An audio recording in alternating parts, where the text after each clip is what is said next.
என்பது நம்பிக்கை இல்லாதவன் அல்ல, தன்னம்பிக்கை இல்லாதவன் தான் நாத்திகன் என்கின்ற மகத்தான வாசகத்தை இந்த உலகுக்கு அளித்து சென்ற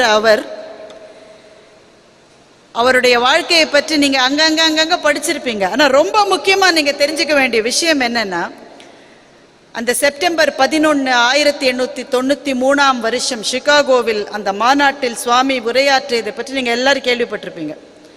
7000 பேர் இருக்காங்க அரங்கத்துல. சுவாமி மேடைக்கு வந்து பேச போறாரு. சகோதரர்களே சகோதரிகளேன்னு உரையை துவங்குகிறார். கைத்தட்ட ஆரம்பிக்கிறாங்க. 3 நிமிஷம் அந்த அரங்கம் கைத்தட்டலால் அதிர்ந்து கொண்டே இருக்கிறது. ஒரே ஒரு வாசகம் தான் பேசியிருக்காரு. சகோதரர்களே சகோதரிகளேன்னு சொன்னதுக்கு 3 நிமிஷம் அந்த அரங்கம் கைத்தட்டலால் அதிர்ந்தது. அவர் அதற்கு பிறகு ஆற்றிய உரை மிகச்சிறிய உரை, மிகச்சிறிய உரை. அது ஒன்றும் நீண்ட ஒரு 2 மணி நேரம் சொற்பொழிவுலாம் கிடையாது. அது மிகச்சிறிய உரை. அவர் வைத்து சென்ற ஒரே செய்தி இதுதான்: எல்லா நதிகளும் கடலை சென்று சேர்வது போல எல்லா மதங்களும் இறைவன் ஒருவனையே சென்று சேரும் என்பதை உலகத்துக்கு எந்த நாடு சொல்லிக் கொடுத்ததோ அந்த நாட்டிலிருந்து நான் வருகின்றேன் என்று அந்த இடத்திலே இருந்து சுவாமி விவேகானந்தர் பேசினார்.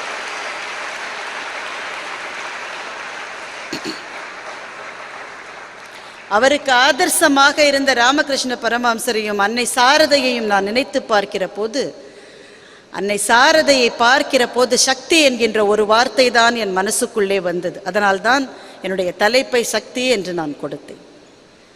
நம்ம எல்லாரும் கேள்விப்பட்டிருக்கிற வார்த்தை இது. நாம் எதை செய்ய வேண்டும் என்றாலும் அதற்கான சக்தி இருக்க வேண்டும். சக்தி எதிலிருந்து வருகிறது என்றால் நம்முடைய ஆழ்ந்த ஈடுபாட்டிலிருந்து வருகிறது. அந்த ஈடுபாடு நாம் நம்புகின்ற தத்துவங்களிலிருந்து வருகிறது. இந்திய நாட்டின் ஆன்மீக போக்கை நிர்ணயித்த குரு ராமகிருஷ்ண பரமஹம்சரினுடைய சக்தியாக இருந்தவர் அன்னை சாரதை தான். நான் அவங்கள நினைச்சுதான் சக்தின்ற தலைப்பை கொடுத்தேன். எது சக்தி? இது பெண்ணுக்கு தான் சக்தி எல்லாம் கிடையாது. ஆணும் சக்தி தான், பெண்ணும் சக்தி தான். ரெண்டுமே சக்தியினுடைய 2 வடிவங்கள் தான். இதுல ஒரு வடிவம் இல்லாட்டா அந்த சக்தி முழுமை அடையவே அடையாது. இந்த சக்தி, பெண் அதை வேறு விதமாக பார்க்கிறாள், ஆண் அதை வேறு விதமாக பார்க்கிறாள். அவ்வளவுதான் வித்தியாசம். அவங்க வாழ்க்கையிலிருந்தே ஒரு விஷயத்தை சொன்னா உங்களுக்கு அது புரிஞ்சிடும். ராமகிருஷ்ண பரமஹம்சர் தன்னுடைய சிஷ்யர்களோடு உரையாடி கொண்டிருக்கும் போது அன்னை சாரதா அங்க வீட்டு வேலை செஞ்சுக்கிட்டே இருப்பாங்களாம்.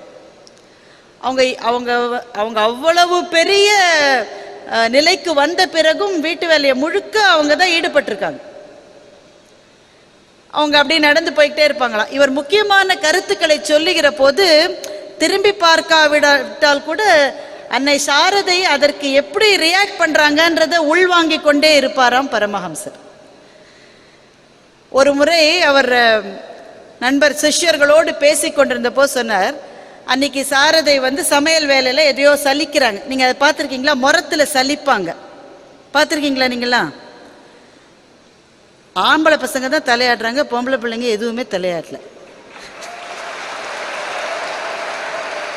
பார்த்துருக்கீங்களாம்மா? முரத்துல சலிக்கிறத சல்லடையில சலிப்பாங்க, அதை பார்த்துருக்கீங்களா? ரெண்டுத்துக்கும் என்ன வித்தியாசம்? முரத்துல சலிக்கிற போது நல்லதெல்லாம் முரத்திலேயே இருக்கும், தூசு தும்பெல்லாம் வெளியில போயிடும். சல்லடையில சலிக்கிற போது நல்ல பொருள் சல்லடை வழியா கீழே இறங்கிடும், அந்த கல்லு மண்ணெல்லாம் சல்லடையிலே இருக்கும். கரெக்டா? ஃபில்ட்ரேஷன், இதைத்தான் என்ஜினியரிங் ஸ்டூடெண்ட்ஸும் படிச்சுட்டு இருப்பீங்க. இதே தான் அதுவும். இது ரெண்டுத்தையும் அன்னைக்கு பண்றாங்க. சமையல் வேலையில சில சமயம் முரத்தால புடைக்கணும், சில சமயம் சல்லடையால சலிக்கணும். இது பண்ணிக்கிட்டே இருக்காங்க. பரமஹம்சர் அதை பார்த்துட்டு சொல்றாராம், நாம வாழ்க்கையில எப்பவுமே முரம் மாதிரி இருக்கணும், சல்லடை மாதிரி இருக்கக்கூடாதுன்னு. உடனே சிஷ்யர்கள்லாம், எதுக்கு அப்படி சொல்றீங்க சுவாமி? முரத்தை பாருங்களேன், நல்ல அரிசியை தண்டை வச்சுக்கிறது, தூசு தும்பெல்லாம் வெளியில அனுப்பிச்சிருது. இந்த சல்லடையை பாருங்களேன், முட்டாள் மாதிரி கல்லு மண்ணெல்லாம் வச்சுக்கிறது, நல்லவனெல்லாம் வெளியில அனுப்பிச்சிடுறது. நாம வாழ்க்கையில எப்பவுமே முரம் மாதிரி நல்லவங்களை நம்மோட வச்சுட்டு கெட்டவங்களெல்லாம் வெளியில அனுப்பிச்சிடணும்னு பரமஹம்சர் சொன்னாராம். உடனே சிஷ்யர்கள் இதை கேட்டு ஆஹா ஆகான்னு. ஆனா பரமஹம்சருக்கு ஏதோ ஒரு சின்ன இது, அவர் திரும்பி பார்க்கல.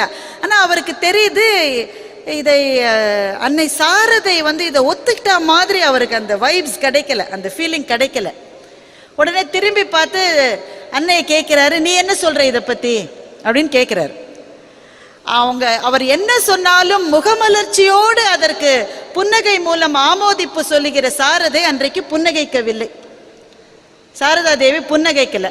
அவங்க சொன்னாங்களாம், அது முறை என்ன சல்லடை என்ன, எதை வெளியில் அனுப்புறது எதை உள்ள அனுப்புறது, எல்லாமே நம்ம பிள்ளைங்க, எதை வெளியில் அனுப்ப முடியும், எல்லாத்தையும் நம்ம கூட தான் வச்சுக்கணும்ட்டாங்களாம். இதை கேட்ட பிறகு எனக்கு அவ்வளவு பரவசமா இருந்தது. ஒரு ஒரு ஒரு அம்மாவை தவிர வேறு யார் இதை சொல்ல முடியும்? ஒரு தாய் தான் இதை சொல்ல முடியும். மிக அயோக்கியனாக எல்லாராலும் வெறுக்கப்படுகிறவனாக இருக்கிற தன்னுடைய மகனை மிக மிக நல்லவனாக இருக்கிற ஒரு மகனோடு சரி சமமாக வைத்து இருவரையும் ஒன்றே போல் பாசம் காட்டுவது ஒரு அம்மாவை தவிர வேறு யாருக்கும் சாத்தியம் கிடையாது.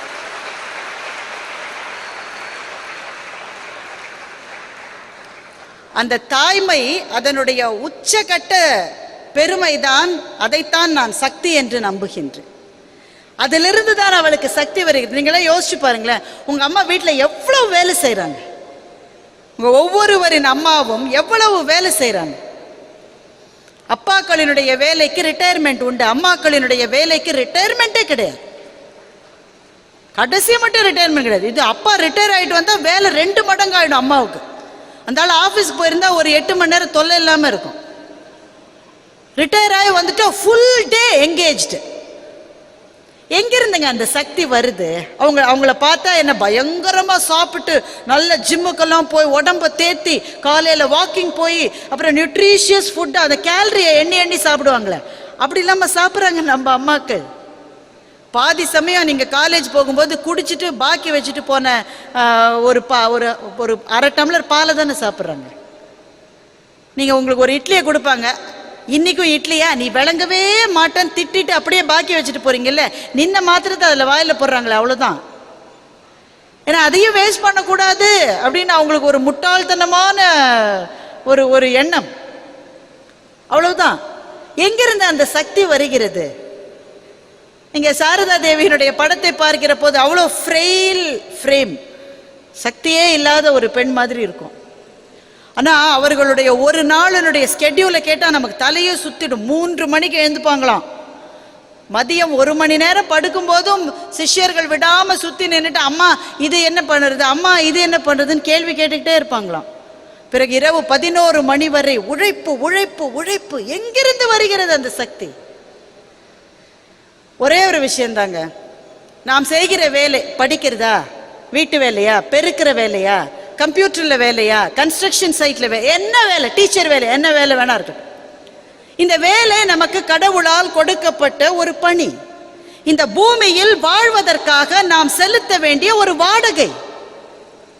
அதை எவ்வளவு வேலை கொடுக்கப்பட்டாலும் ஒரு உள்ளத்தின் பரிசுத்தத்தோடு அதை செய்ய ஆரம்பிக்கிற போது, இதுதான் என்னுடைய பணி, இதை நான் செய்யத்தான் வேண்டும் என்று நம்பி செய்ய ஆரம்பிக்கிற போது சக்தி என்பது தானாகவே கிடைக்கிறது.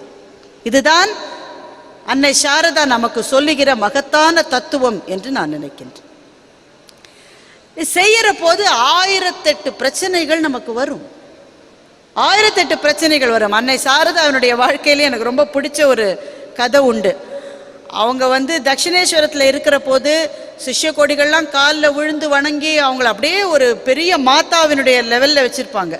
அவங்க சில சமயம் தன்னுடைய தாய் வீடான ஜெயராம்பாடிக்கு போகிற போது அந்த வீட்டில் எல்லா வேலையும் அவங்க தான் செய்வாங்க. அம்மா வீட்டுக்கு போகிற போது தம்பி குழந்தைகள்லாம் அவங்கள கண்ணாப்பின்னு திட்டுவாங்களாம். நல்ல சண்டை பிடிச்சிருக்காங்க. நம்ம வீட்டிலலாம் சண்டை நடக்கிற மாதிரி அவங்கள போட்டு ஏசி சண்டை பிடிச்சிருக்காங்க. அப்போ கூட போன சிஷ்யர் கேட்டாரா, தாயே நீங்கள் யாரு, உங்கள் மகத்துவம் என்னன்னே தெரியாமல் இவங்கெல்லாம் உங்களோட சண்டை பிடிக்கிறாங்களே, இவங்களெல்லாம் ஏன் பொறுத்துட்டு இருக்கீங்கன்னு சொல்லி கேட்டாராம். அப்படி பார்த்தா அன்னை சாரதை அந்த மரத்துக்கு கீழே பராசக்தியினுடைய தோற்றத்தோடு அவர் கண்ணுக்கு காட்சி தந்தாள்.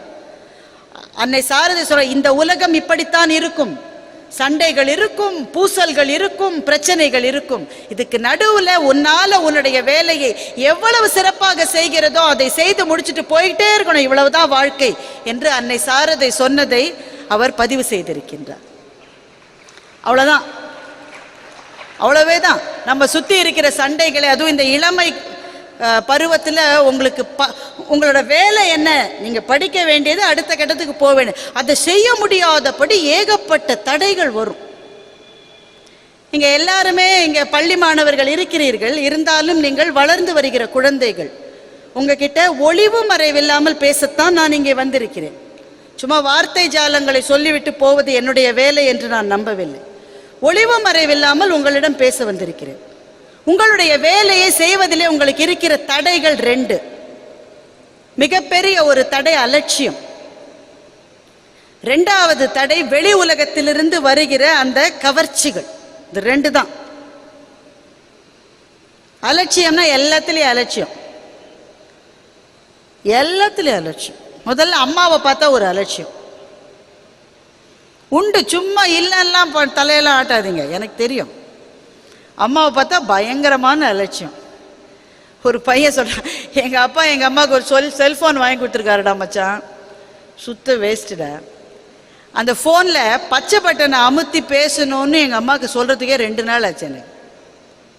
அல்ல SMS வந்து டிங் டிங்குன்னு சத்தம் வருதுடா, எங்கள் அம்மா ஃபோன் எடுத்து ஹலோன்னு எடுத்து பேசிக்கிட்டே இருக்குடா அப்படின்றான். அந்த பையனும் இந்த தம்பியும் 2 பேரும் சேர்ந்து சிரிக்கிறாங்க. இதை நம்ம செய்கிறோமா இல்லையா? நிச்சயம் செய்கிறோம். இந்த அம்மா மொபைல் ஃபோன் கடையில் போய் ஃபோன் வாங்கும்போதே அந்த கடைக்காரர்கிட்ட சொல்கிறது, எனக்கு வந்து ஃபோன் வர்ற போது கௌசல்யா சுப்ரஜா அந்த பாட்டை எனக்கு வச்சு கொடுத்துருங்கன்னு கேட்டு அவனே அதை செட் பண்ணிட்டான். இது அடுத்த நாள் எடுத்துக்கிட்டு பஸ்ஸில் போகுது. டங்கா மாறி ஊதாரி பாட்டில் ஃபோன் அடிக்குது. ஏன்னா பையன் ராத்திரியோட ராத்திரியாக மாற்றிட்டான் ஸ்டோன் அதோடைய ஹலோ டியூனை. இந்த அம்மா அப்படியே இருக்கு, பஸ்ஸு முழுக்க கத்துது. அம்மா ஓ ஃபோன் தான் அம்மா அடிக்குது. இல்லையே என் ஃபோன் இல்லைன்னு பிடிவாதமாக நிற்குது. வீட்டுக்கு போனவுடனே வீட்டுக்கார கேட்க, உனக்கெல்லாம் செல்ஃபோன் நான் வாங்கி கொடுத்தேனே, என் புத்தியை சிறுபோலியே அடிக்கணும், எத்தனை ஃபோன் பண்ணுறது, ஏன் எடுக்கலன்றா. அடிக்கவே இல்லைங்குது. ஃபோன் எடுத்து பார்த்தா 14 மிஸ்டு கால். ஏன்னா அந்த அம்மாவுக்கு தெரியல இந்த ஃபோனோடைய டியூனை மாற்ற முடியுன்றது தெரியல, பையன் ராத்திரியோட ராத்திரியாக மாற்றிட்டான்றதும் தெரியல. பையன் பொண்ணு அப்பா 3 பேர் அம்மாவை பார்த்து சிரிக்கிறாங்க. இது நிறைய வீடுகளில் இது நடக்குது.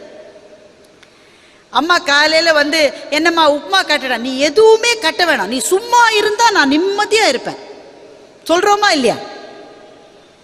எவ்வளவு பெண்கள் நீங்கள் எங்கேயா ட்ரெஸ் பண்ணிட்டு கிளம்பும்போது இந்த ட்ரெஸ் அம்மா போட்டுட்டு போகிறேன், நீ கொஞ்சம் பார்த்து பண்ணிக்கலாம்ல. நான் அம்மா கிட்ட, அம்மா என் காலேஜில் வந்து பாரு, இருக்கிறதுலேயே நான் தான் டீசெண்டாக ட்ரெஸ் பண்ணியிருக்கேன்னு சொல்கிறோம். அம்மா கிட்ட சொல்கிறோமா இல்லையா? we really take her for granted.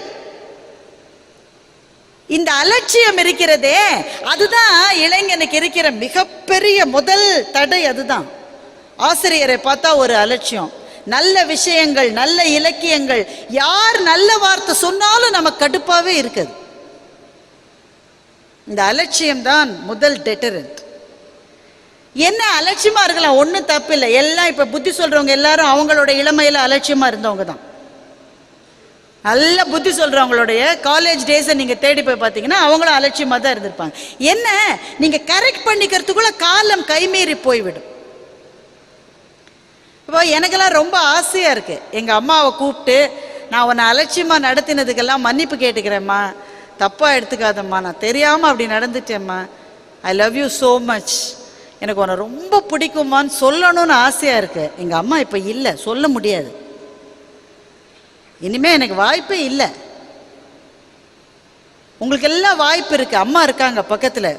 இதை விட வாழ்க்கையில பெரிய கிஃப்ட் என்னங்க வேணும் உங்களுக்கு? இதை விட பெரிய கிஃப்ட் எதுவுமே கிடையாது. நீங்கள எவ்வளவு கொடுத்து வச்சவங்க தெரியுமா? ஏன்னா நீங்க என்ன தப்பு செஞ்சாலும் மன்னிக்கிறதுக்கான ஒரு உயிர் உங்க பக்கத்திலேயே இருக்கே. இதை விட பெரிய கொடுப்பினை உலகத்துல வாழ்க்கையில வேற என்ன வேணும் உங்களுக்கு எல்லாம்? என்ன வேணா செய்யுங்க, கொலை கூட செய்யுங்க. ஒரே ஒரு ஜீவன் பக்கத்துல நின்று என் பையன் அப்படிலாம் செய்யவே மாட்டான்னு முழு நம்பிக்கையை உங்கள் மீது வைத்திருக்கிற உறவு என்பது இதற்கு பிறகு வாழ்க்கையில் கிடைக்காது.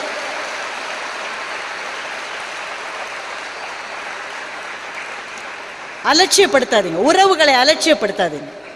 வயசான ஒரு சித்தப்பா வீட்டுக்கு வருவார், வந்துட்டாரா தினம் ஒவ்வொரு வாரமும் ஒரு வாழைப்பழத்தை தூக்கிட்டு வர்றார், தொல்லை பொறுக்க முடியலன்னு உங்கள் மனசுக்குள்ளே தோணும். ஆனால் இந்த உறவுகள் இருக்கே பாவம், அவங்க உங்களை மாதிரி நாகரீகமற்றவர்கள். ஆனால் நாளைக்கு உங்களுக்கு ஏதோ ஒரு அடிபட்டு கீழே விழுந்துட்டீங்கன்னு வைங்களேன், அந்த மனுஷன் அடிச்சு பிடிச்சிட்டு ஹாஸ்பிட்டலுக்கு ஓடி வருவார் சார். அந்த பாசம் துடிக்கும். உறவுகளை அலட்சியப்படுத்தாதீர்கள். அதே மாதிரி உங்களுடைய பள்ளி கல்லூரியில் எந்த டீச்சராவது அட்வைஸ் பண்ணால் நம்ம கடுப்பாக இருக்கும். வந்துட்டாருடா அட்வைஸ் பண்ணுறதுக்கு, பார்த்த உடனே எரியும் நமக்கு. என்ன கல்லூரி மட்டும்தான் இந்த அட்வைஸ் எல்லாம் கிடைக்கும். நாளைக்கு நீங்கள் வேலைக்கு போயிட்டீங்கன்னா ஒரு பையன் அட்வைஸ் பண்ண மாட்டோம். ஆனால் உங்களுக்கான குழிகளை அவர்கள் வெட்டி கொண்டே இருப்பார்கள். அதிலிருந்து காப்பாற்றி பள்ளம் இருக்கு பார்த்து பார்த்து பார்த்து அப்படிவான்னு சொல்லிட்டு போகிறதுக்கு ஆசிரியர்கள் கல்லூரியோட முடிஞ்சிருவாங்க. அதுக்கு பிறகு வாழ்நாள் முழுக்க மென்டர்ஸ் கிடைக்க மாட்டாங்க. ரொம்ப ஃப்ரெண்டுன்னு ஒருத்தனை நினச்சிக்கிட்டே இருப்பீங்க, அவன் தான் உங்களை பற்றி உங்கள் பாஸ் கிட்ட போட்டு கொடுத்துருப்பான். இது எல்லாம் நாளைக்கு நடக்கும்.